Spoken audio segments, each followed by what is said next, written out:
الحمد لله وكفى وسلام على سيد الرسل وخاتم الأنبياء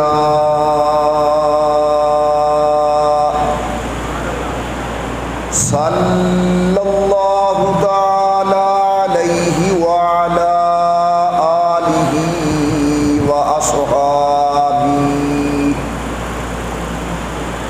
وأصحابه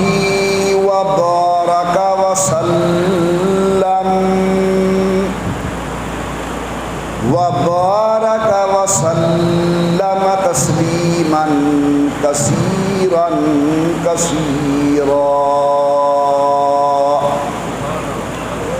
صلاة تكون للنجاة وسيلة ولعلو الدرجات كفيلا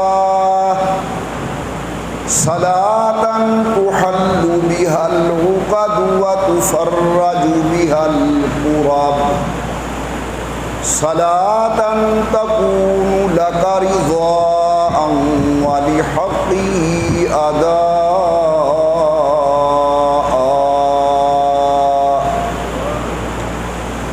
فقد قال الله تبارك وتعالى في القرآن المجيد والفرقان الحميد: أعوذ بالله من الشيطان الرجيم. بسم الله الرحمن الرحيم. هو الذي أرسل رسوله بالهدى ودين الحق ليظهره على الدين كله وكفى بالله شهيدا. قال تعالى في مقام آخر: إنا نحن نزلنا الذكر وإنا له لحافظون. قال النبي صلى الله عليه وسلم: نوروا منازلكم بالصلاة وتلاوة القرآن. قال النبي صلى الله عليه وسلم: القرآن حجة لك أو عليك، أو كما قال النبي صلى الله عليه وسلم. صدق الله العلي العظيم وصدق رسوله النبي الكريم، ونحن على ذلك لمن الشاهدين والشاكرين، والحمد لله رب العالمين.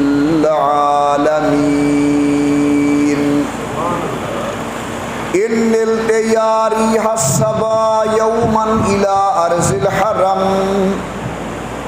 إن التياري حسبا يوما إلى أرض الحرم، بلغ سلامي روضة فيها النبي المحترم.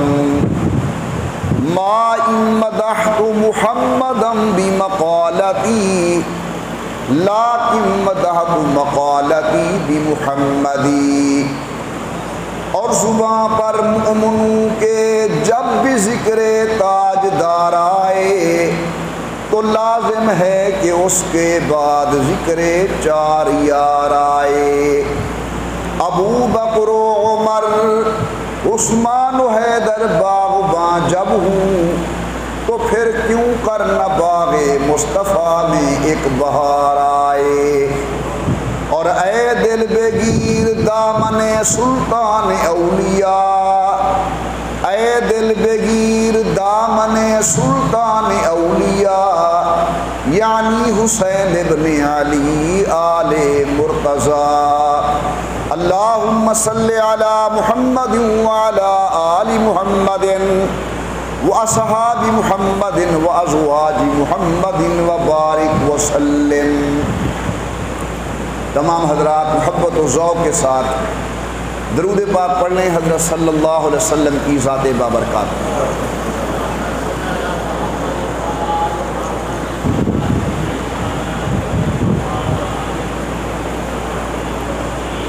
اللہ تبارک و تعالیٰ کی بے انتہا حمد و توصیف، سرور کائنات مفخر موجودات، رحمت للعالمین مراد للمشتاقین،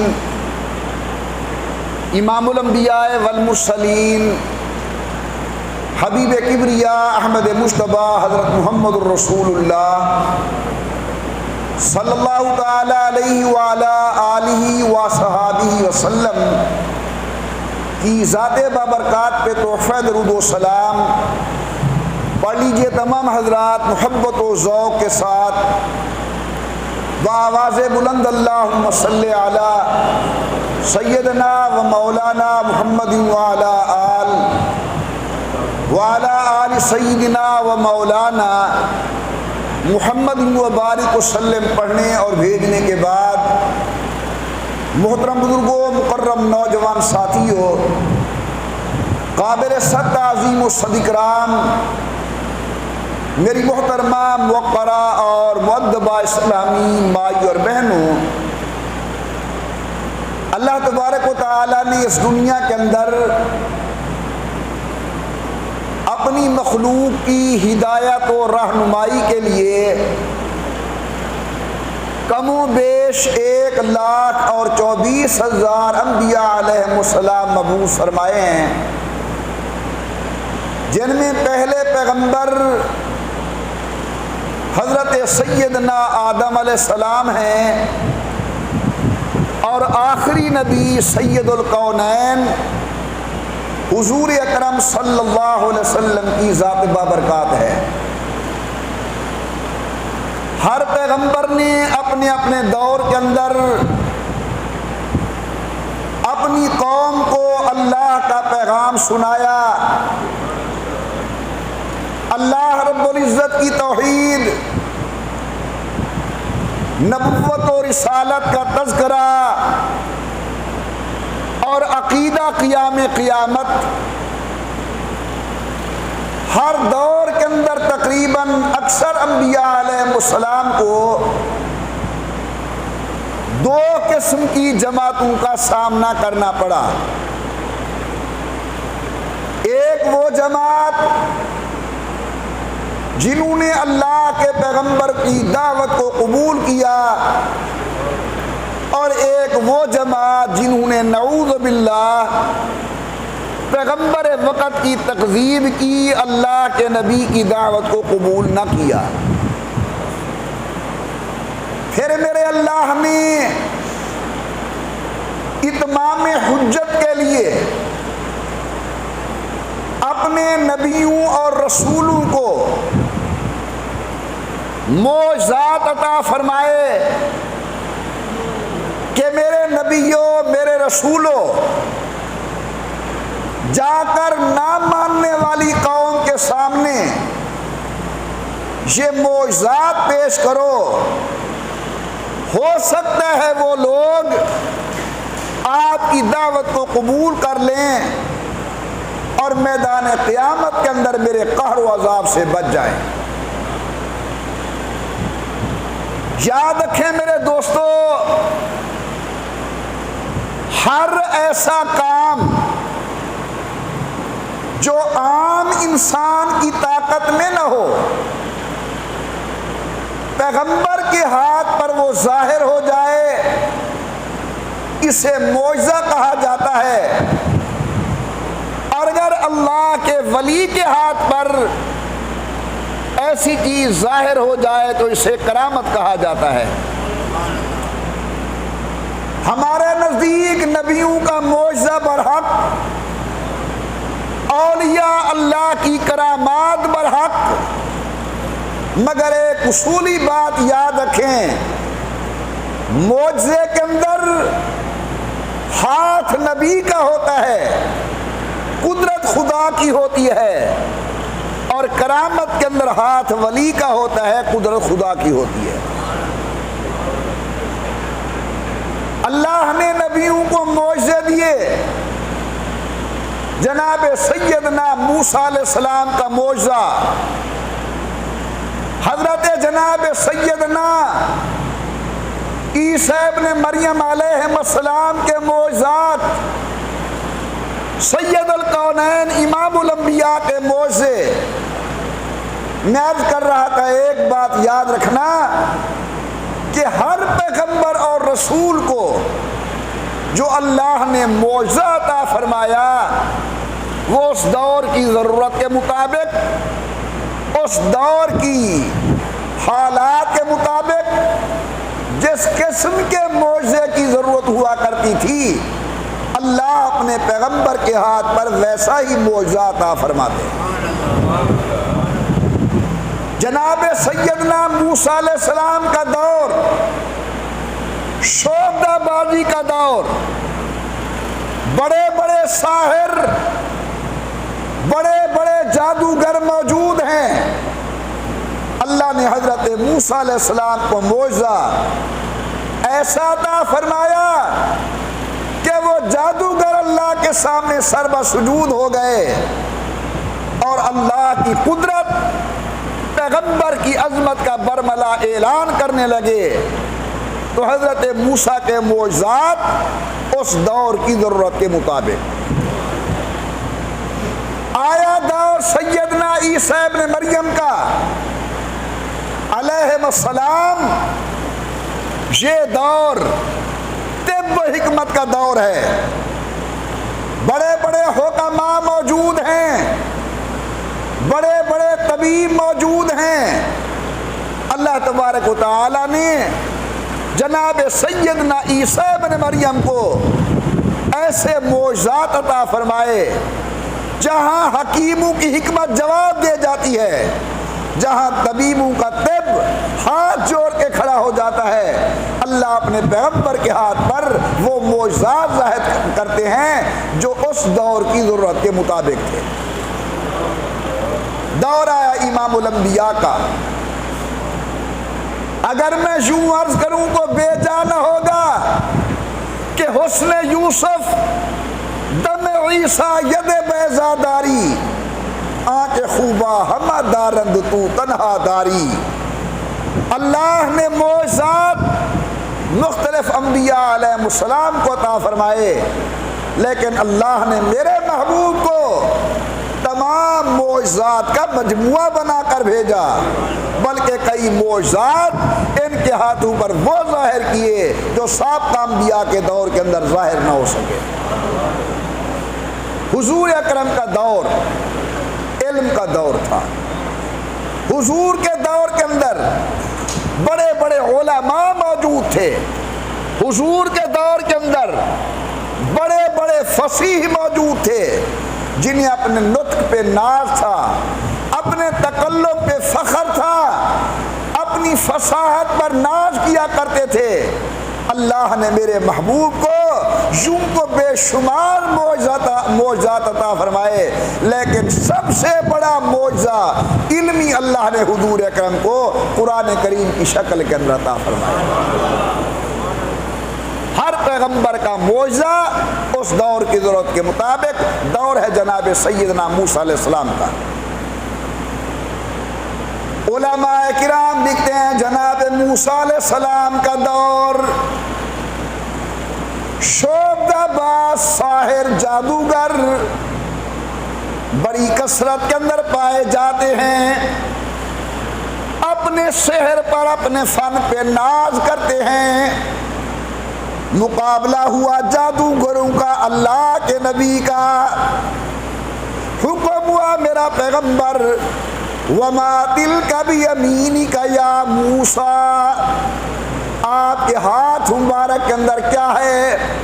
قال ہی عصاج، یا اللہ یہ میرا عصا ہے، میرا ڈنڈا ہے، اتوکا علیہا، آسرا لگاتا ہوں، یا اللہ مال مویشی والا آدمی ہوں، درختوں کے پتے بھی جھاڑ لیتا ہوں، وَلِيَ فِيهَا مَآرِبُ أُخْرَى، یا اللہ اور کام کاج بھی کر لیتا ہوں۔ حضرت جناب موسیٰ علیہ السلام کا دور، شعبدہ بازی کا دور، ان کا دور جادوگری کا دور، اللہ پاک نے جناب موسیٰ علیہ السلام کے ہاتھ پر اژدہا بنا دیا، ہاتھ والے عصا کو۔ سبحان اللہ، جب دیکھا قوم نے کہ حضرت موسیٰ علیہ السلام کا عصا اور ڈنڈا سارے سانپوں کو کھا کر فرعون کی طرح متوجہ ہوتا ہے، جادوگر سر بسجود ہو گئے اور زبان سے کہنے لگے ہم موسیٰ کے رب پہ ایمان لے آئے، ہم ہارون کے رب پہ ایمان لے آئے۔ توجہ میری طرف۔ فرعون کہتے ہو جادوگرو تم نے اتنی جلدی کیوں ایمان قبول کر لیا؟ چھوڑ دو کلمہ جناب موسیٰ علیہ السلام کا، ورنہ میں تمہیں سولی پہ لٹکاؤں گا، درختوں پہ ٹانگ دوں گا، سزا دوں گا، ہاتھ پاؤں کاٹ دوں گا۔ میری طرف دیکھیں، مسئلہ سمجھنے کی کوشش کریں۔ سارے وہ جادوگر جو 1 منٹ پہلے جادوگر تھے اور اب وہ موسیٰ علیہ السلام کے غلام بن چکے ہیں، انہوں نے کہا فرعون جو تیرا دل چاہے کر لے، ہم جان دے سکتے ہیں لیکن موسیٰ کا کلمہ نہیں چھوڑ سکتے۔ جان دے سکتے ہیں، حضرت موسیٰ علیہ السلام کا کلمہ نہیں چھوڑ سکتے۔ بھائی بندے کو باہر بلاؤ، ان نندر والے کو باہر کڈو، باہر بھائی باہر جاؤ برآمدے میں، باہر برآمدے۔ اللہم صلی علی محمد وعلی آل محمد وبارک وسلم۔ ایک بندے دی نندر دی نوست میرے ہوتے پوندی پہ توڑ دی کوسی۔ اللہم صلی علی محمد وعلی آل محمد وبارک وسلم۔ توجہ فرمانا، وہ جادوگر جنہوں نے کلمہ پڑھا حضرت کی ذات بابرکات پر، انہوں نے کہا آپ جان دے سکتے ہیں موسیٰ کا کلمہ نہیں چھوڑ سکتے۔ میں آپ سے پوچھتا ہوں ان کو اللہ کے پیغمبر کی صحبت کتنی دیر حاصل رہی؟ جناب موسیٰ کی 5 منٹ، 10 منٹ، 15 منٹ، چلو مان لیتے ہیں آدھا گھنٹہ۔ واجب الاحترام بزرگوں، موسیٰ علیہ السلام کے ساتھیوں کو آدھا گھنٹہ نبی کی صحبت حاصل ہو، وہ جان دیتے ہیں، نبی کو نہیں چھوڑتے۔ اور جن اصحاب رسول کو 23 سال میرے محمد مصطفیٰ کی صحبت نصیب ہوئی، وہ کیسا امام الانبیاء سرکار دو عالم کو چھوڑ سکتے ہیں؟ ایک صحابی کو تختہ دار پر لٹکانے کے لیے جا رہے ہیں، اس وقت کا بڑا کافر، پھر اللہ نے ایمان نصیب کیا، پوچھنے لگا یہ بتاؤ اگر ہم آپ کو چھوڑ دیں اور آپ کے محمد کو صلی اللہ علیہ وسلم تختہ دار پہ لٹکا دیں، کیا آپ گوارا کریں گے؟ ہاتھوں میں زنجیر ہیں، پاؤں جکڑے ہوئے ہیں، قتل ہونے کے لیے جا رہا ہے، جس طرح بپھرا ہوا شیر حملہ آور ہوتا ہے۔ یوں اللہ والے نے دیکھا، فرمایا خبردار ایک مرتبہ تو نے یہ جملہ زبان سے نکالا ہے، پھر نہ نکالنا، میری جان کے ٹکڑے ٹکڑے ہو جائیں، میں گوارا کر سکتا ہوں، مصطفیٰ کو گھر بیٹھے کانٹا کانٹا چپ جائے، میرا ایمان برداشت نہیں کر سکتا۔ اب اس کی زبان کا جملہ سنیے، کہتا ہے واللہ ما رأیت احدا یحب احدا کما یحب اصحاب محمد محمدا۔ اس وقت کلمہ نہیں پڑھا، کہتا ہے خدا کی قسم جس طرح محمد کے غلام محمد سے محبت کرتے ہیں، میں نے اپنی زندگی کے اندر ایسے عاشق اور کسی کے نہیں دیکھے۔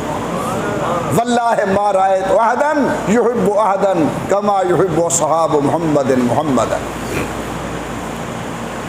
پروردگار عالم نے جناب موسیٰ علیہ السلام کو معجزات اس دور کی ضرورت کے مطابق عطا فرمائے۔ توجہ میری طرف، اللہ فرماتے وما تلک بیمینک یا موسیٰ، موسیٰ کلیم آپ کے ہاتھ کے اندر کیا ہے؟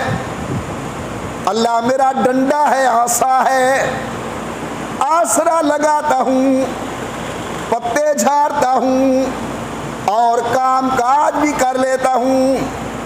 علماء نے یہاں ایک نقطہ لکھا ہے، فرماتے ہیں اللہ نے تو ایک ہی بات پوچھی تھی کہ ہاتھ میں کیا ہے، پیغمبر بات بڑھاتے گئے، 4 جواب دے دیے۔ عصا 1، پتے جھاڑنا 2، جی آسرا لگانا 3، اور کام کاج بھی کر لیتا ہوں۔ یہ ایک سوال کے 4 جواب۔ فرماتے ہیں جناب موسیٰ علیہ السلام نے سوچا میں تو وہ ہوں جسے کوہ طور پر جواب ملتا ہے لن ترانی، یہ تیرا مقدر نہیں ہے، ناقوں سے دیکھنا محمد کا مقدر ہے، پتہ نہیں پھر بات کرنے کا موقع ملے نہ ملے، چلو میں اپنی بات کو لمبا کرتا جاؤں تاکہ کچھ دیر محبوب کی توجہ میری طرف اور زیادہ مبذول ہو جائے۔ آیا دور جناب عیسیٰ ابن مریم کا، ان کے دور کے اندر بڑے بڑے حکیم موجود، ہر مرض کا علاج موجود، لیکن کہتے چند بیماریاں ایسی ہیں جن کا علاج ہمارے پاس نہیں۔ نمبر 1، برس کا علاج ہمارے پاس نہیں، کوڑھ کا علاج ہمارے پاس نہیں، مادرزاد نابینے کا علاج ہمارے پاس نہیں۔ آدمی مر جائے پھر مرنے والا زندہ ہو جائے، ہمارے پاس کوئی علاج نہیں۔ حاضرین مکرم، جہاں دنیا کے طبیبوں نے جواب دیا، میرے اللہ کی مدد و نصرت نے عیسیٰ ابن مریم کا ساتھ دیا۔ فرمایا عیسیٰ ابن مریم یہ کہتے ہیں مادرزاد نابینے کا علاج نہیں، ہاتھ لگانا تیرا کام ہے، نظر اور بینائی لوٹا دینا میرا کام ہے۔ یہ کہتے ہیں برس کی بیماری کا علاج نہیں، آپ ہاتھ پھیر دیں میں خیر کر دوں گا۔ یہ کہتے ہیں کوڑھ جذام کے مرض کا علاج نہیں، آپ ہاتھ لگائیں میں شفا عطا فرماؤں گا۔ رہا مردہ 100 سالہ، مرا ہوا آدمی قبر پر چلے جائیں، ان سے قم باذن اللہ کہہ کے بات کرنا تمہارا کام ہے، قبر والے کو ہم کلام کرا دینا میں اللہ کا کام ہے۔ جاتے ہیں عیسیٰ ابن مریم مختلف قبروں پر، اللہ کے حکم سے جواب ملتا ہے، قبر والا باتیں کرتا ہے۔ اپنی والدہ ماجدہ کی قبر پر گئے، کون والدہ ماجدہ حضرت مریم صدیقہ طاہرہ طیبہ، جس کی عظمت و عصمت کی گواہی قرآن دیتا ہے، احسنت فرجہا، پاک دامن خاتون۔ حضرت جناب مریم کی قبر پر گئے، جناب عیسیٰ علیہ السلام اللہ کے حکم سے اٹھایا، بیٹھ گئی اماں جی۔ فرمایا یا اماں کیف وجدت اللہ، اماں جان سناؤ اللہ نے آپ سے کیسا معاملہ کیا۔ فرمایا بیٹا وجدت ربا راضیا، الحمدللہ اللہ مجھ سے راضی ہیں، لیکن ایک بات سن لے، بڑے دن ہو گئے دنیا سے آئے ہوئے، لیکن موت کی کڑواہٹ، موت کی تلخی آج تک میرے حلق کے اندر موجود ہے۔ دعا مانگا کرو اللہ اچھی موت نصیب فرمائے، اللہ موت کی آسانی نصیب فرمائے، اللہ تبارک و تعالی موت کی پریشانی سے محفوظ فرمائے۔ غالباً چند دن پہلے میں نے گزارش کی تھی، علاقے کے لوگ کہنے لگے عیسیٰ نئی قبروں پر چلتے ہو، آؤ ذرا پرانی قبر پر تمہیں لے جائیں، حالات بتاؤ۔ اللہ کے نبی کو کیا کام، اس کی پیٹھ پر قدرت والے کا ہاتھ ہوتا ہے۔ فرمایا چلو چلتے ہیں، پرانی قبر ہے، جا کر کہا قم باذن اللہ، قبر والا کھڑا ہو گیا۔ فرمایا سنا میاں تیرا نام کیا ہے؟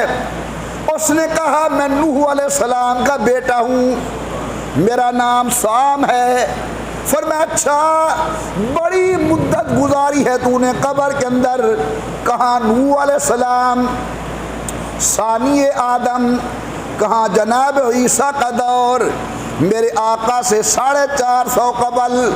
فرمایا سنا قبر کیسی ہے, بڑا وقت گزارا تو نے قبر کے اندر, سنا کوئی قبر کا حال. علماء لکھتے ہیں جب عیسیٰ ابن مریم نے قبر کا حال پوچھا شام کی چیخیں نکل گئیں, رو کے کہتے خدا کا نبی قبر کا حال پوچھتا ہے, موت کے جھٹکے کا حال نہیں پوچھتا. ایک ہی جھٹکے سے ایک ایک رگ ٹوٹتی ہے, ایک ایک جوڑ کھلتا ہے, ایک ہی جھٹکے سے جسم کے اندر چلنے والا کئی کلو خون اسی وقت جل کے راکھ ہو جاتا ہے. اللہ تعالیٰ اچھی موت نصیب فرمائے. تبھی اچھی موت نصیب ہوگی جب ہم اچھی زندگی گزار کے جائیں گے. تو حضرت عیسیٰ ابن مریم کا دور حکمت کا دور ہے. اللہ تبارک و تعالیٰ نے حضرت عیسیٰ علیہ السلام کو معجزات اس دور کی ضرورت کے مطابق عطا فرمائے. اب دور آیا حضرت کا, یہ دور علمی دور ہے.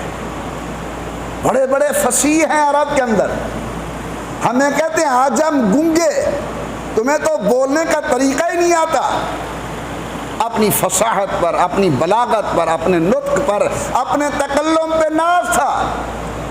میرے اللہ نے سید الکونین کو سب سے بڑا جو معجزہ علمی دیا وہ قرآن کریم کی شکل کے اندر عطا فرمایا. قربان قرآن کی شان پر ذرا غور فرمائیں. پروردگار عالم نے فرمایا هو الذی ارسل رسولہ بالہدی, میں وہ اللہ ہوں جس نے آمنہ کے لال کو مبعوث کیا.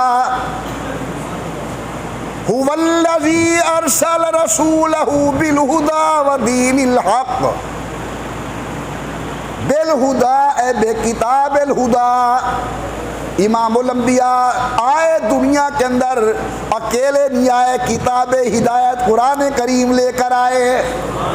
اللہ نے دو چیزیں حضور کو دی, کلمے والی تلوار عطا فرمائی, قرآن والی ڈھال عطا فرمائی. فرمایا جا میرا پیغمبر لا کی تلوار کے ساتھ معبودان باطل کی نفی کرتا جا, اور اگر کوئی اعتراض کرے قرآن کی ڈھال کے ساتھ ان کا جواب دیتا جا.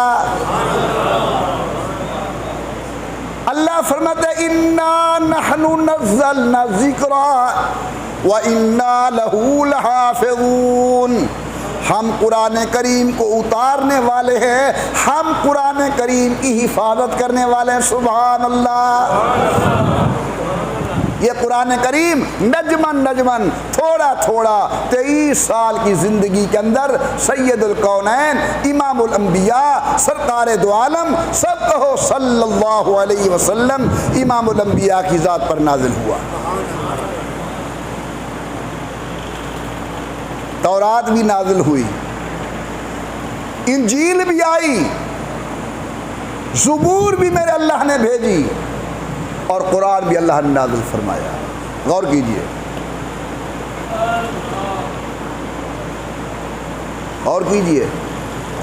تورات اللہ نے دی لیکن وہ الواح پر تختیوں پر لکھی ہوئی تھی, نبی وقت وہ لکھی ہوئی تورات لے آئے. انجیل آئی لیکن لکھی لکھائی آئی. زبور نبی وقت پہ نازل ہوئی لیکن لکھی لکھائی آئی. جب قرآن کی باری آئی اللہ نے قرآن لکھا ہوا حضور پر نازل نہیں کیا. اس میں سنانے والا جبرائیل ہے, محفوظ کرنے والا سینہ محمد کریم کا ہے, اور لکھنے والے ہاتھ صحابۃ الرسول کے.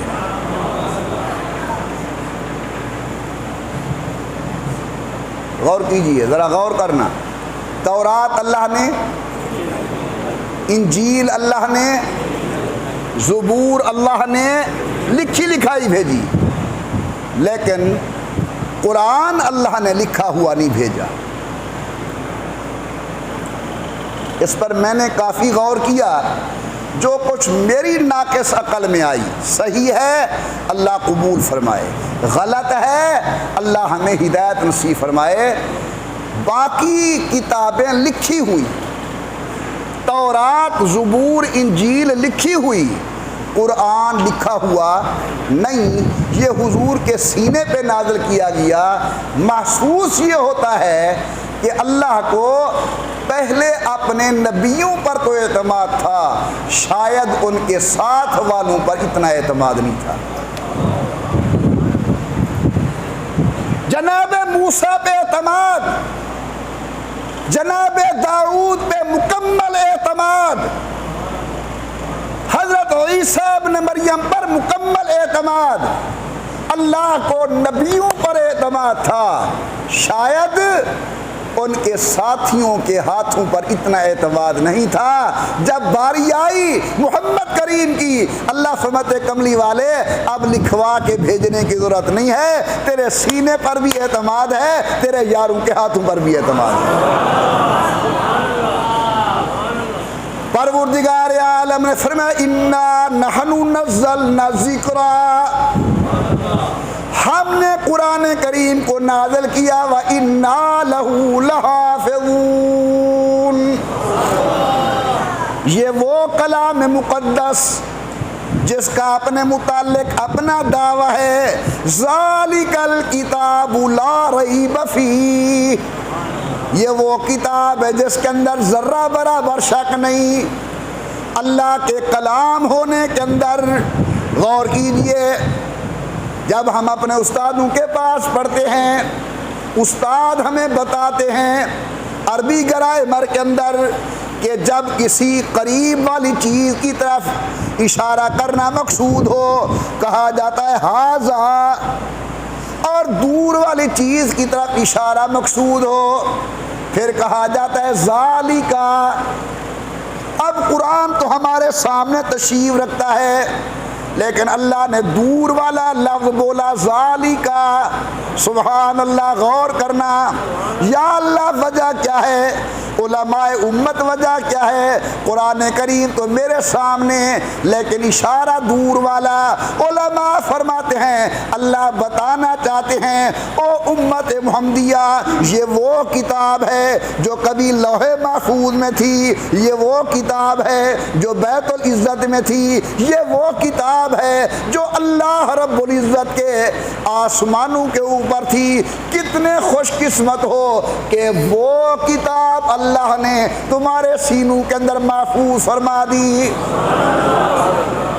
اللہ پاک نے امام الانبیاء کو سب سے بڑا معجزہ قرآن کریم عطا فرمایا، جس قرآن نے آ کر عرب والوں کے نازوں کو ختم کر دیا، عرب والوں کے فخر کو ختم کر دیا۔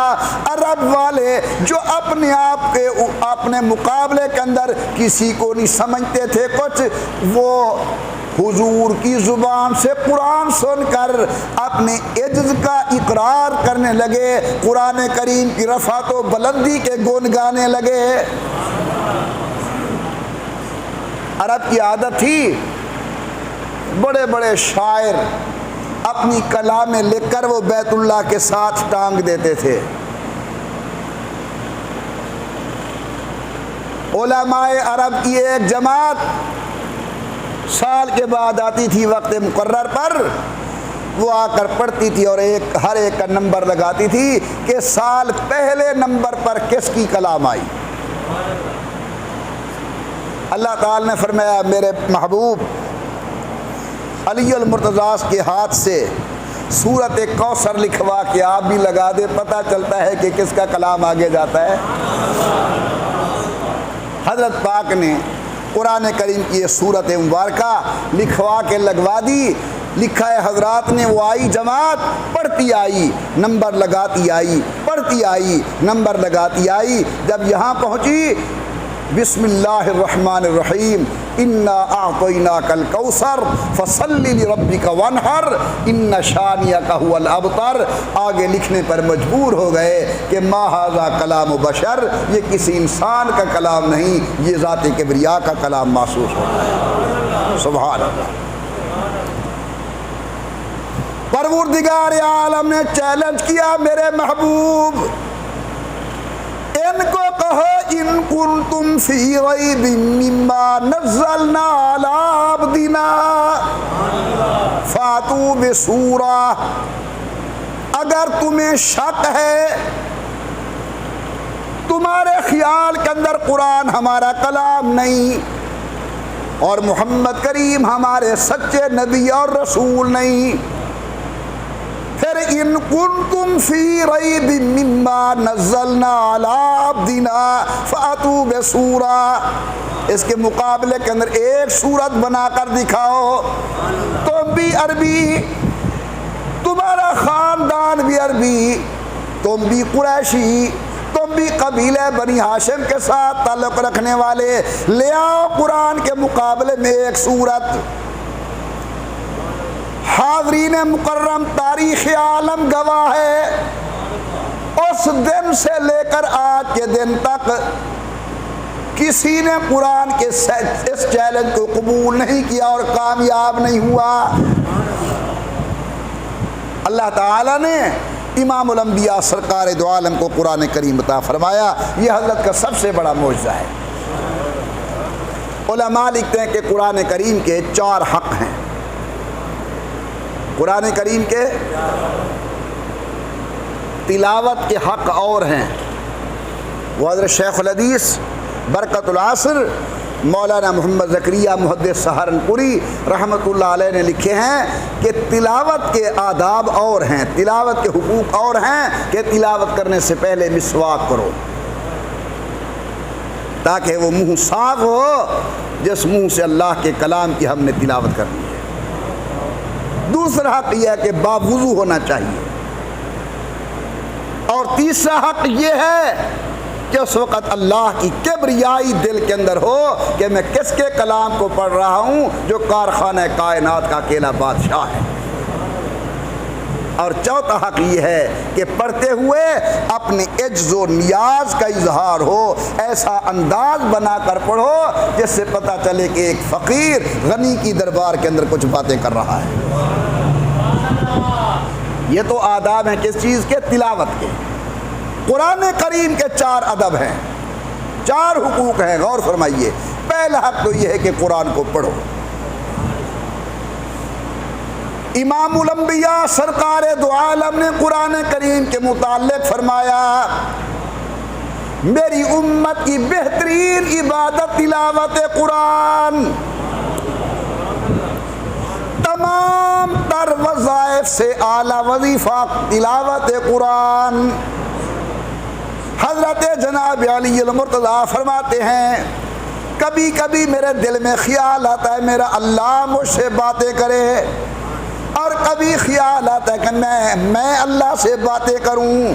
جب دل میں یہ خیال آتا ہے کہ میں اللہ سے باتیں کروں، میں نماز شروع کر دیتا ہوں، اور جب یہ خیال آئے کہ میرا اللہ مجھ سے باتیں کرے، میں تلاوت قرآن شروع کر دیتا ہوں۔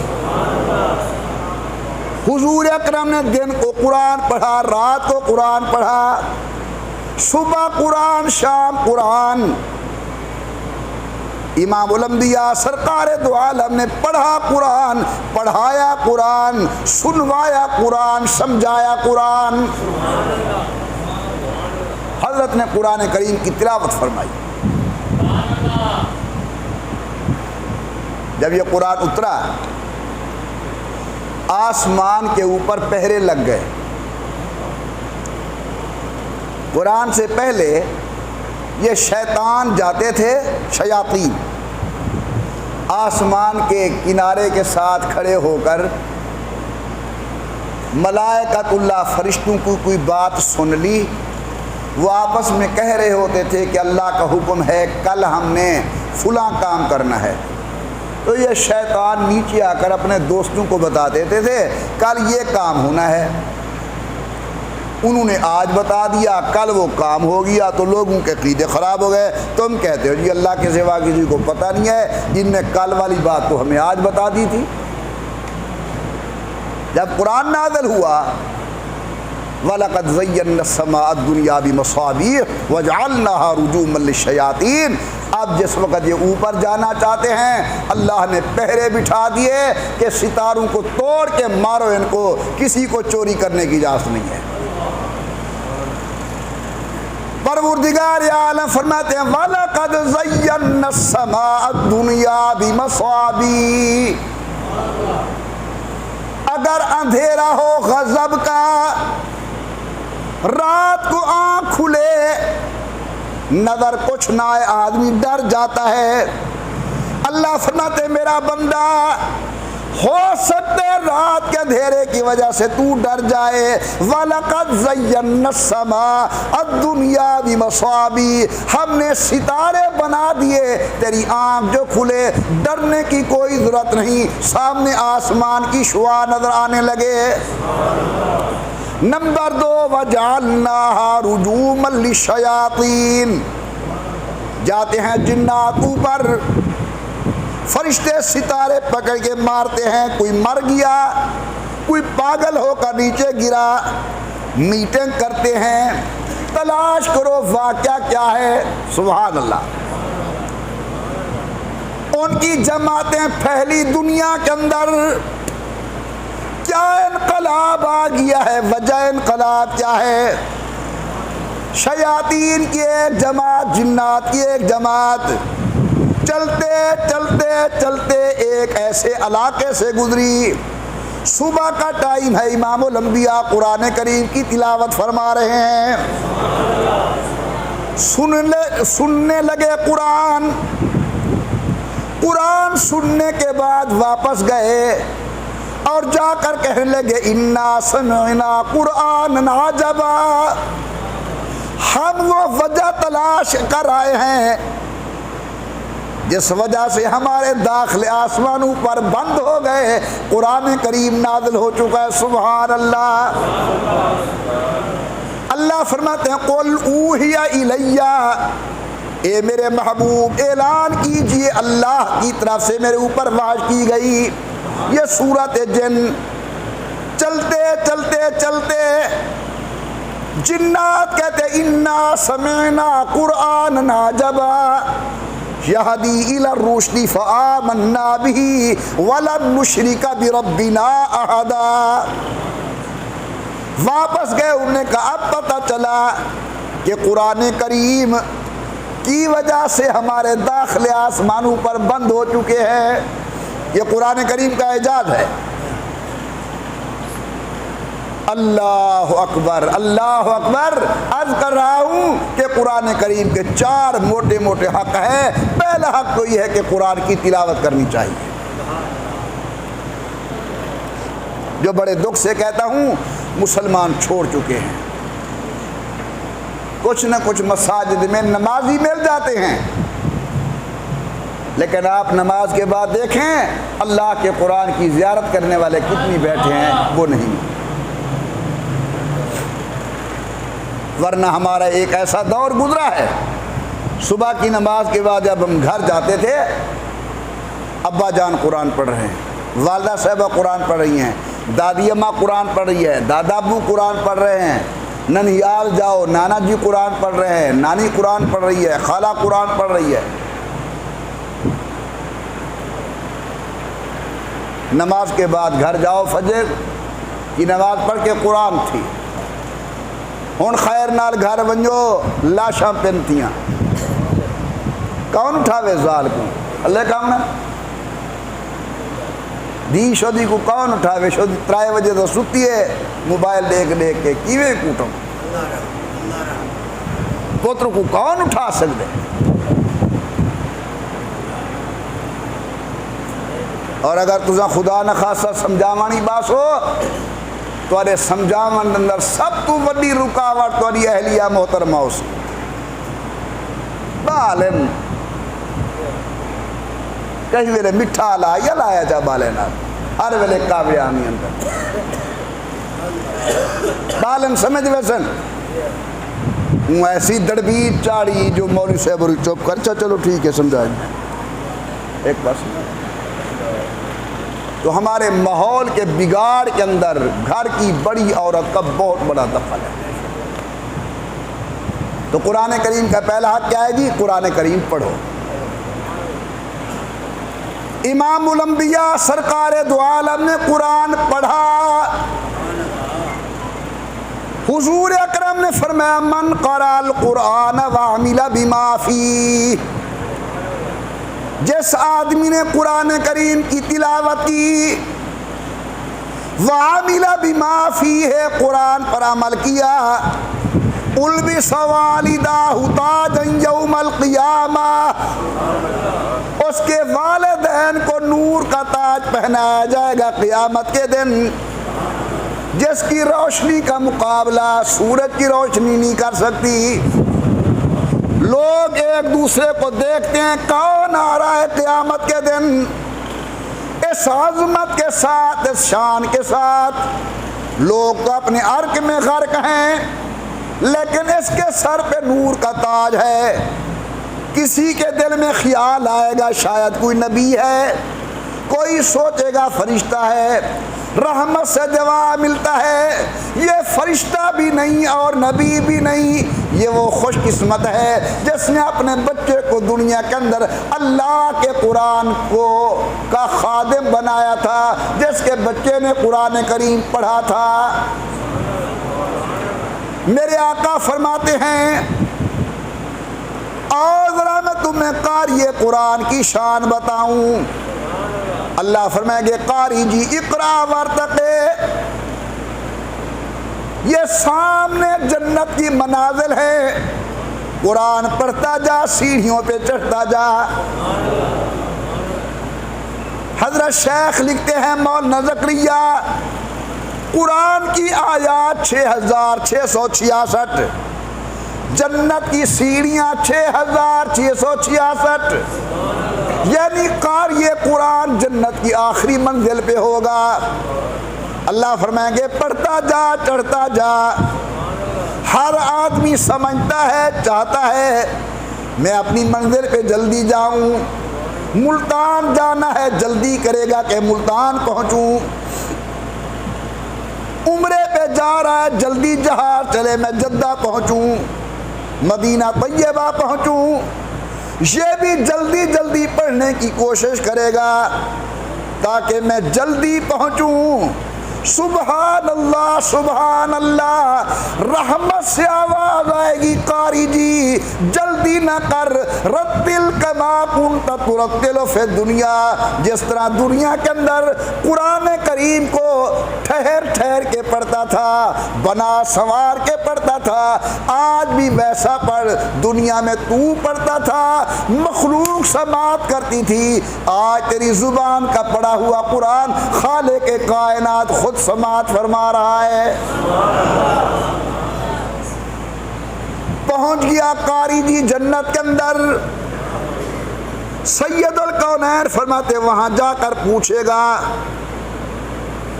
میری امی آئی جنت کے اندر، کسی کو جواب ملے گا نہیں تیری امی نہیں آ سکی، کسی کو جواب ملے گا تیرا ابو نہیں آ سکا، کسی کو جواب ملے گا تیرا استاد نہیں آ سکا.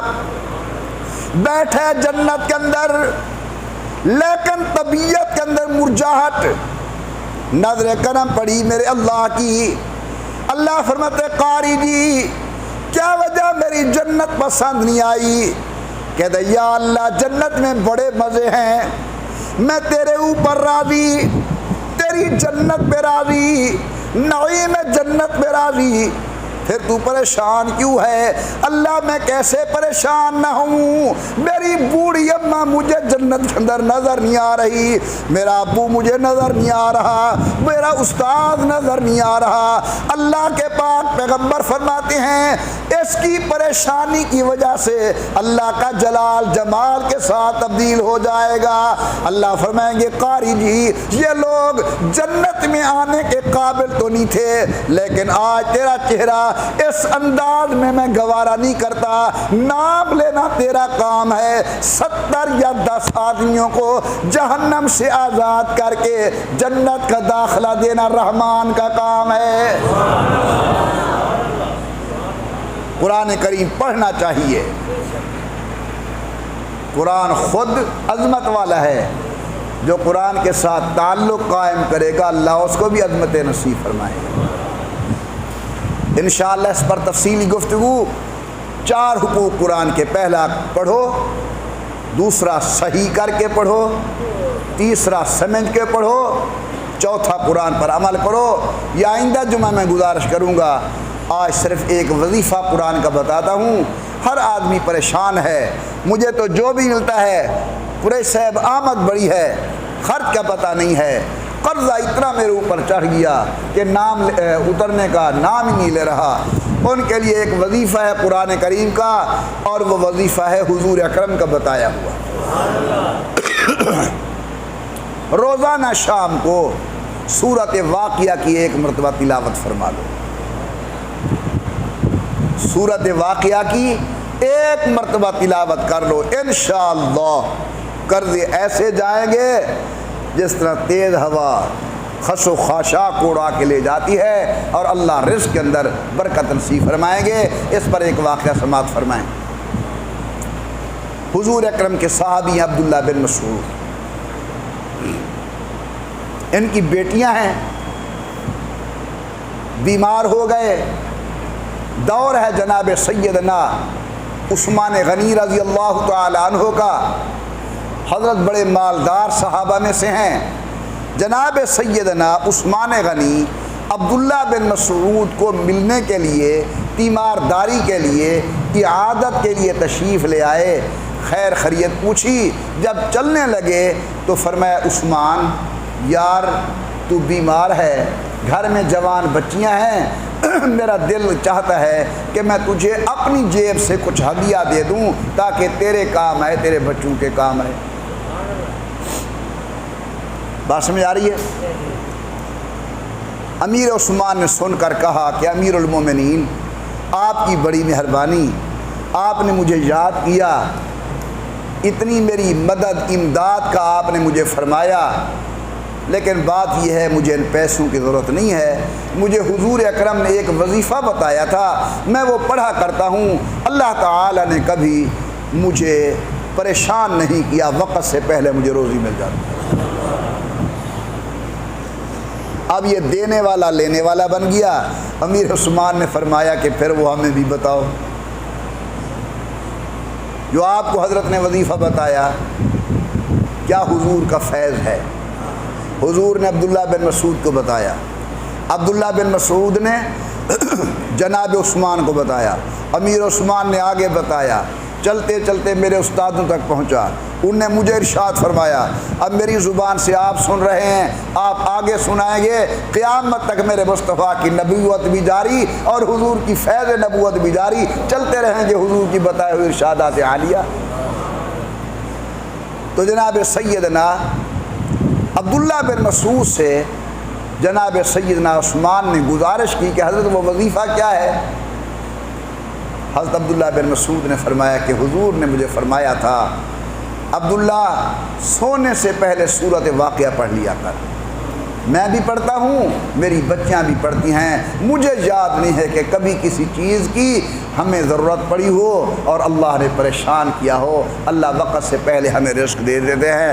تو آپ سب حضرات کو اجازت ہے اس وظیفے کی، آپ کے آقا نے ارشاد فرمایا ہے، آپ کے مولا نے ارشاد فرمایا ہے، ہم سب کے سردار کا حکم ہے، اجازت ہے، جو آدمی رات کو سورۃ واقعہ کی تلاوت کر کے سوئے گا، اللہ تبارک و تعالی اس کے رزق کے اندر بے بہا برکات عطا فرمائیں گے۔ اللہ تبارک و تعالی ہم سب کو قرآن کریم کی محبت نصیب فرمائے، قرآن پڑھنے کا ذوق شوق نصیب فرمائے، قرآن پر عمل کرنے کی توفیق عطا فرمائے، آمین برحمتک یا ارحم الراحمین۔ دعائے خیر۔ الحمدللہ رب العالمین والصلاة والسلام علی سید الانبیاء والمرسلین وعلی آلہ وصحابہ اجمعین۔ اللہ عالم اسلام کی حفاظت فرما، حرمین شریفین کی حفاظت فرما، وطن عزیز پاکستان کی حفاظت فرما۔ اللہ ہمارے ملک کو داخلی خارجی فتنوں سے بچا، وطن کو امن سلامتی استحکام نصیب فرما۔ جو مسلمان فوت ہو گئے ہیں قبروں کو جنت کا باغ بنا، جو بیمار ہیں شفا کاملہ عاجلہ نصیب فرما، جو ساتھی مقروض ہیں قرض سے خلاصی نصیب فرما، جو پریشان حال ہیں پریشانی دور فرما۔ اللہ ہمیں نمازی بنا، ہماری اولاد کو نمازی بنا، ہمارے اہل خانہ کو نمازی بنا، اے اللہ ہمارا خاتمہ الایمان فرمانا، آمین برحمتک یا ارحم الراحمین۔ جناب احباب نے سنتیں پڑھی ہیں۔